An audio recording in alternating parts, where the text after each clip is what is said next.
नमस्कार। बिहार तक में आपका स्वागत है और मैं हूं सुजीत कुमार झा। आज बात फिर राजनीति की, वो भी बिहार की राजनीति, जेडीयू और बीजेपी के बीच की राजनीति। देखिए, बिहार में बीजेपी और जेडीयू की सरकार चल तो रही है, लेकिन चलने जैसा ऐसा कुछ भी नहीं है, बस चल रही है। दोनों दल शुरुआत से ही, जब से ये सरकार बनी है 2020 से, एक दूसरे को शंका भरी नजरों से देखते आ रहे हैं और इसका सीधा असर सरकारी कामकाज पर, प्रशासनिक तंत्र पर पड़ता रहा है। अब हाल ही में जो बीजेपी की संयुक्त राष्ट्रीय मोर्चा की बैठक पटना में हुई, तो बड़े बड़े नेता यहां पर आए। बीजेपी के राष्ट्रीय अध्यक्ष जेपी नड्डा, गृह मंत्री अमित शाह, तमाम लोगों ने बिहार के बीजेपी के विधायकों और सांसदों को सुना और उन्हें नसीहत भी दी। उससे जो निचोड़ निकलकर सामने आ रहा है वो यही आ रहा है कि अपने को कुछ नहीं करना है, आगे वाले को करने दो। आप देखिएगा या देखते होंगे कि बिहार में जेडीयू और बीजेपी के संबंध टूट जाएंगे, इसको लेकर हर एक तीसरे हफ्ते में एक अफवाह उड़ती है और लगता है कि अब जेडीयू बीजेपी का साथ छोड़ देगी और आरजेडी के साथ वो चले जाएंगे, बीजेपी अकेले सरकार बना लेगी।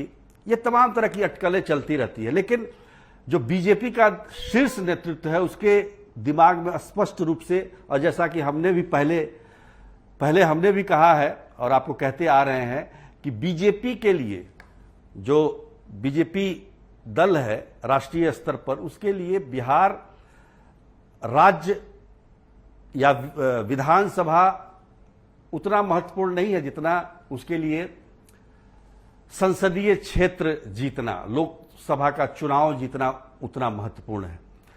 अब देखिए कि 2014 में बीजेपी बगैर जेडीयू के चुनाव लड़ी थी लोकसभा का और अच्छी खासी सफलता उसमें पाई थी।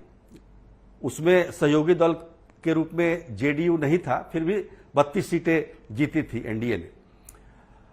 लेकिन 2019 में तो चमत्कार ही हो गया। जेडीयू, बीजेपी और लोक जनशक्ति पार्टी ने जब मिलकर चुनाव लड़ा लोकसभा का, तो 40 में से 39 सीटें जीत गए वो।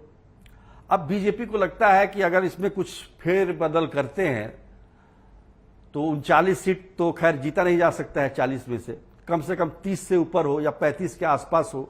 यही टारगेट लेकर बीजेपी के शीर्ष नेता चल रहे हैं, क्योंकि 2024 में भी बीजेपी को केंद्र में सरकार बनानी है। तो इसलिए बीजेपी किसी को भी नाराज करने की, किसी भी सहयोगी दल की नाराजगी मोल नहीं ले सकती है और तमाम तरह के जो भी बातें यहां के विधायकों ने, यहां के मंत्रियों ने सरकार को लेकर कही, अमित शाह ने उल्टे उन्हें नसीहत दे दी और कहानी भी सुना दी मंगल पांडे की, जो कि आजादी के लड़ाई के पहले नायक हैं 1857 के विद्रोह के। उसमें उन्होंने कहा, जो कि काफी गौर करने वाली बात है, कि मंगल पांडे बहुत बड़े योद्धा और बहुत साहसी थे। अंग्रेजों से उन्होंने लोहा लिया, पर उन्होंने जो विद्रोह का समय चुना वो सही समय नहीं था। वो आपने पढ़ा ही होगा कि 29 मार्च 1857 को विद्रोह हुआ था। उस समय लोगों ने ये कहा भी था मंगल पांडे को कि समय का इंतजार कीजिए। और समय कब आता? समय जब बरसात का मौसम शुरू हो जाता, तो उसमें अंग्रेजों से लड़ना काफी आसान भी हो जाता।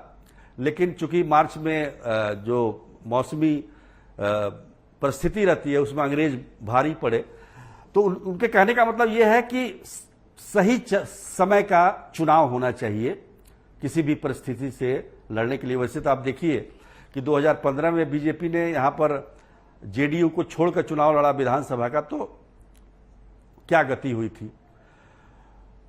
2014 में चूंकि लोकसभा का चुनाव था, केंद्र सरकार का चुनाव था, नरेंद्र मोदी का चुनाव था, तो निकाल ले गए। लेकिन 2015 में बीजेपी को झटका लगा, तो बीजेपी वो चीज दोहराना नहीं चाह रही है, इसलिए अपने तरफ से कोई इस तरह का कदम नहीं उठाने का नेताओं को, मंत्रियों को, विधायकों को बीजेपी के शीर्ष नेतृत्व ने एक तरह से निर्देश भी दिया है कि आप किसी तरह की बयानबाजी से बचें, मीडिया में अपना चेहरा मत चमकाएं, क्योंकि इसका असर सरकार पर पड़ता है।